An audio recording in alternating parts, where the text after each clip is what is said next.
Hey guys, I'm Heidi Priebe. Welcome back to my channel, or welcome if you're new here. This month on this channel, we've been talking about resilience.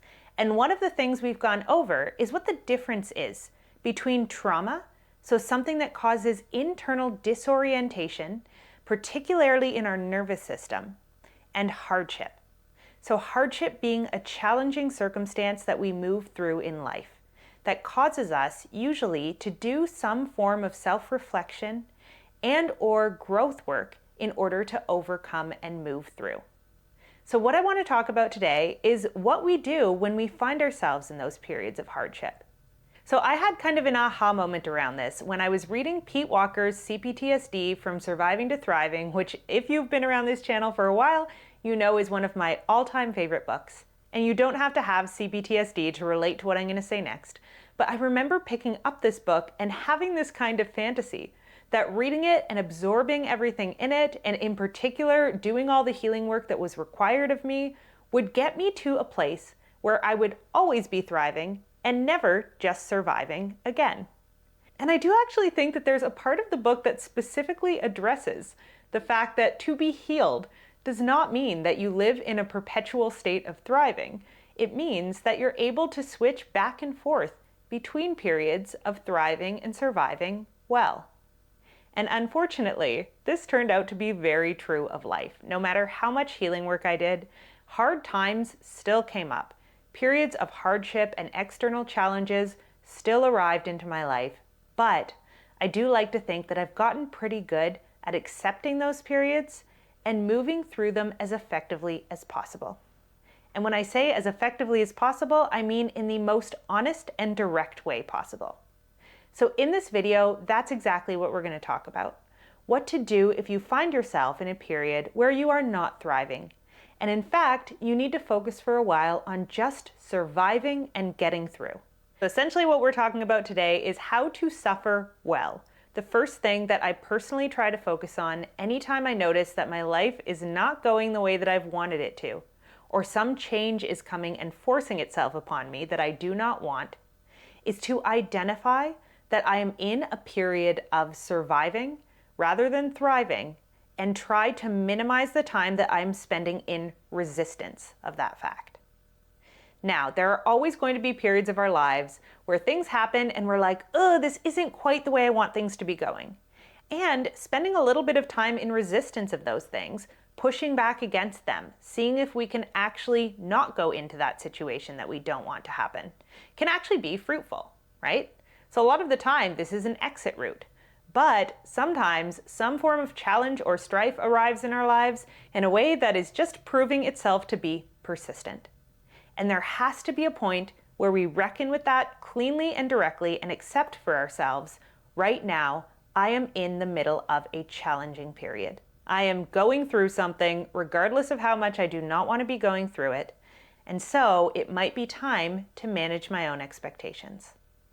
When I am thriving and full of energy and firing on all cylinders, or even just in a period of relative calm and stability, there's a lot of things I can do and a lot of ways I can operate that are just not quite as accessible to me when the stakes of my life are down. And I generally find when I'm going through it in whatever capacity, this step alone is the single most defining one of whether I'm going to make it through this period in a way that feels meaningful and growth-oriented or not. Because this first step is the step of surrender. Accepting something that I do not want to be happening is happening. And I'm gonna have to adjust to that in some way or another, whether I want to or not. So this is our decision, however reluctantly, to welcome in the challenge that has happened upon us and accept that we are going to be in relationship with it for some time moving forward. The reason that this is important is because when bad things happen to us, and we do not adjust our expectations for ourselves and what we are going to be capable of as we move through it, we end up with a lot of secondary problems, like shame, and constantly belittling ourselves or being down on ourselves for not being able to do what we're normally doing. Or burnout if we just keep pushing ourselves to meet the same standards that we normally meet under different circumstances. So this is about being real with ourselves, about what is happening, and about the fact that we are going to have to make some adjustments if we want to move through it well. Which leads us to step 2. Step 2 for navigating hardship, and this is one that I've been honing for myself over a number of years, is have an emergency response system already in place. So what does that mean? An emergency response system is essentially a set of expectations you will have for yourself that are different for when you are moving through a hard time than from when you are in periods of stability and ease. The way we develop this emergency response system is by reflecting on other challenging times we've moved through in life and picking out what really helped us authentically navigate through those well versus what simply drained our energy and worked against us. So we want to identify a couple of things. One, what are our bare minimum standards for ourselves and our lives? So the things that we absolutely do not want to let drop at any cost. This can be something like if you are a parent, caring for your child, making sure that they are fed and getting sleep and going to school on time. If you are not a parent, it can be things like taking basic care of yourself. Making sure that you do not get fired during a period of challenge might be something that's a priority to you. And it might not be also, but it might be. So things like that, what are our very basic survival needs that we just need to make sure we are attending to, even if we cannot attend to anything else right now? So something that I like to employ during periods of struggling is the one thing a day principle. I try to pick only one task a day to do. Some days that's getting to work. Other days that's getting exercise. Other days it's cooking one healthy meal.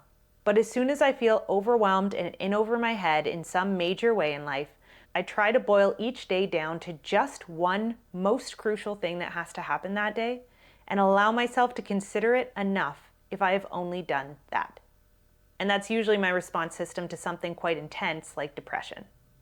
But other things we want to look at during this step are just things like, what can we be a little bit less strict with ourselves about right now?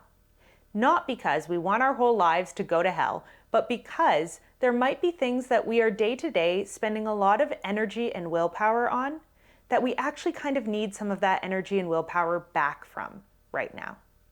So can I ease up a little bit on some of these commitments that in the face of this new challenge are just not as important for me to focus on right now? So where can I gain some of my own time and energy back from the areas that are not that important to me when I'm in a state of distress? And on the flip side, where might I need to be a little bit more strict with myself right now?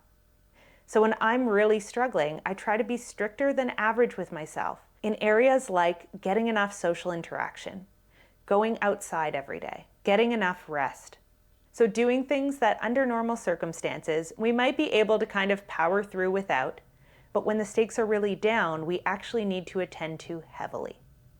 So this is going to look totally different person to person, and it's probably also going to look different for you crisis to crisis based on what's happening in your life at any given point in time.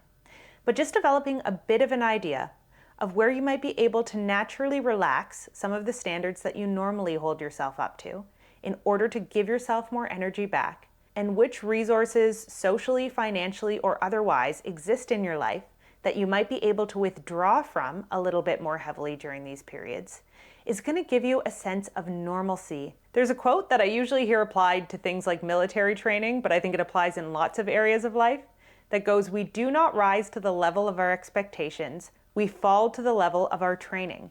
And I think that that is so relevant for moving through hard times in our lives. When we prepare for them, when we expect that they are going to come at some time or another, and we develop plans and systems that we can put in place as soon as we realize they're happening, it takes a humongous amount of mental load off of our plate. So we have more time and energy available to us to simply respond to what is happening. And so those systems are things we might just want to get thinking about when we are not struggling, so that we have plans in place for what we can do once we are. Third thing to focus on when going through a hardship is learning to accept that some things simply cannot be understood or reworked until we have moved through them. Because the perspective that we often so direly want can only come from getting some distance from the experience itself. So this lesson is going to be particularly pertinent for those of you who, like myself, really like to hinge onto the idea of, if I can only understand something, everything will be okay. Some periods of our lives are just periods where things are falling apart and we don't yet have a clear sense of what is going to come next. I was actually thinking about this past winter because I got hit with the flu, like a really bad, totally knocked me out for weeks flu. And the thing about having a virus like that in your system is that you just have to wait it out. Yes, you can take care of yourself as well as you possibly can. Yes, you can make sure that you're getting enough rest and you're getting enough fluids and all of that good stuff. But at the end of the day, sometimes we just have to endure things until they work their way out of our system. And the same is true of many life scenarios. Many things that will later on absolutely become part of the story that you tell yourself about your life, that you will find ways to make sense of and grapple with and accept. While we are moving through them, we just cannot possibly have that perspective on yet. And so the things that become really important during those periods are just having realistic expectations for ourselves, compassion for ourselves, care for ourselves and our lives and the things that matter to us that we do still have, and the ability to just keep enduring until we can get to the place where it will someday all make sense in retrospect. So the point here is that if we want to be healthy human beings, we sometimes just have to let life humble us, and it will. We cannot expect every experience we go through to be this immediate, humongous learning opportunity or thing that we can reframe for the better. Sometimes we just have to take the L, let life kind of pummel us for a little bit, and then wait for the authentic signals in our bodies to tell us when it's time to get back up and fight again. I went through this period last year where after resisting and resisting and resisting all of these different ways in which life was just kind of dealing me blows, I eventually went, I think the only move I have here is to just get on my knees spiritually and emotionally and accept that I don't know what's coming next. I hope it's better than this. But right now, all I can do is move through this and hope that there's something better on the other side of it eventually. And of course, there always is. Which brings us to step 4. Once we have accepted we are in the thick of something, we have our emergency responses in place, we have the opportunity to start examining some of the reasons why we may have ended up here. So often, I find that when I'm going through a really challenging period that I have a lot of resistance to, it's often because I'm holding on to some ideal or some hope that actually doesn't really make sense anymore. So something I like to talk about is doing an ideals audit when we are going through it in life. And really examining, what are my values? What am I pushing myself towards? And do I still feel truly aligned with all of those things? Sometimes when we're experiencing a lot of resistance in a way that does not feel like it's growing us in our lives, it's because actually we're pursuing old passions or old goals or old ways of doing things that no longer really align with who we are now. So periods of hardship or challenge can be really good opportunities to check in with ourselves and ask, is there anything that my body is just begging me to let go of? Is there a relationship or a scenario that genuinely just needs to be grieved and moved on from in my life? And if so, now might be the time to attend to that and to let there be a little bit of a void before something new comes in to take its place. You're going through it anyways, right? If you are in a pit of despair, might as well leave some things that have expired in your life down there so that your climb is a lot lighter on the way back out. 5th thing that I think is incredibly important anytime we are moving through a period of hardship, particularly when we are in the middle stages where not a lot is making sense to us, where it just feels like things we care about are falling apart and nothing new is arriving to take their place yet. This, more than any other time in our lives, is the time to stay super attuned to whatever feels right and wrong in our lives. So even if we are feeling very depressed or very alone or very hopeless, where can we nonetheless perceive our bodies in very subtle ways saying yes to anything, however disconnected from our overall goals and plans for our lives? So for example, this past winter, I went through a really challenging period where I was grappling with a lot of loss. And the only thing my body wanted to do, the only thing, was write and walk. That was it. And so I decided at some point after a long period of resistance, you know what? I am going to give myself 1 month, which I luckily could do as a self-employed person, to only listen to what my body wants. And what my body ended up doing was walking for several hours a day and working on a writing project for several hours a day. And the writing project, at least thus far, didn't go anywhere. I never published it, but I was very surprised to find that almost every day, whatever came up in my writing project was something that needed to be processed about the period of time that I was going through. So my body knew I needed time and movement and space to make sense of my experiences in a way that would allow me to integrate them and actually move into the next stage of my life, having grieved the things that needed to be grieved. But for you, it might not be writing or walking that your body needs. It might be something totally different. But this is the time to just get as quiet with ourselves as we possibly can and listen to any subtle no's or yeses that your body might be pummeling you with. Now more than ever, it's likely time to take those things seriously and follow those tiny threads of aliveness, however small and however nonsensical, to where they want to go, because this is the very thing that is going to connect you with the energy you need to start rebuilding your life in a new way, or reconnecting with the things that matter to you in a new way. All hardships, if we actually are able to surrender to them, change us and give us new ways of relating to the world and ourselves and other people on the other side of them. Which leads us to the sixth and penultimate thing that I want to talk about when it comes to going through a hard time, which is recognize any opportunity that you do have now to invest in yourself. So this is an adage that I love so much that I recently picked up from the author Brianna Wiest, who has a ton of amazing books. I was at an event for her last book tour where she was saying, when the stakes are down in life, kind of think of it like the stock market. We sell when it's high, we invest when it's low. So when we are at our lowest, when life has already knocked us off all of the pedestals we were standing on, now is the time to think about, are there changes I want to make that I haven't bothered to spend the time or energy on when my life was going better? Now is probably a great time to invest in myself in new ways and start charting the course towards where I want to go in life next. And again, this can only happen after a period of allowing ourselves to be humbled by life, to adapt to our circumstances, to listen to ourselves and what's important to us now. And then we get to be at choice about where we start heading next. And again, this is a really great opportunity to explore new areas that we may have been neglecting when we were busy with our lives going well. Maybe we can use some of that extra time and energy we've cleared out for ourselves to try out a new passion project, or follow a new hobby, or have some of those hard conversations that we've been putting off for a really long time. So how do we actually use this period of hardship as an opportunity to capitalize on some of the areas that we generally leave neglected in favor of supporting the parts of our lives that are thriving? This is the beginning of stepping into that new future that, once you follow it long enough down a particular path, is eventually going to give you the perspective you need to make sense of this time and what you were able to take out of it. Which leads us to the last step, step 7, listen to your body's cues to get back to life.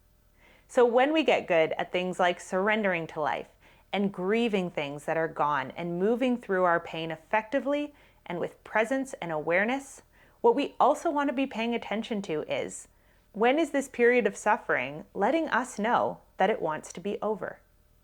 So just as there is a time to be humbled, there is also a time to stand up and start facing the fire.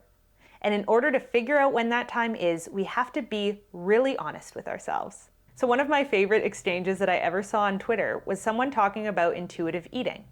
And they were saying, if I did intuitive eating, so this kind of dietary philosophy that focuses on following what your body naturally and instinctively wants to eat. They were saying, if I did that, I would just eat pizza all the time. This makes no sense. And someone responded saying, if you are only listening to your cravings for junk food or sugary stuff, you're not actually practicing intuitive eating, because the body is also constantly signaling you towards the healthy things that it wants. And you have to be paying equal attention to those as you are to the sugary cravings if you want to be in balance. And this is the exact attitude that I think we need to take towards our mental health and our spiritual and emotional health as well. We need to know when it's time to lie down and accept the losses in life, but we also have to listen to our bodies and notice when what they are craving is for us to stand up, practice courage, and start charting a new course in some direction. and we have to be really honest with ourselves about when it feels like it is authentically time to do each one.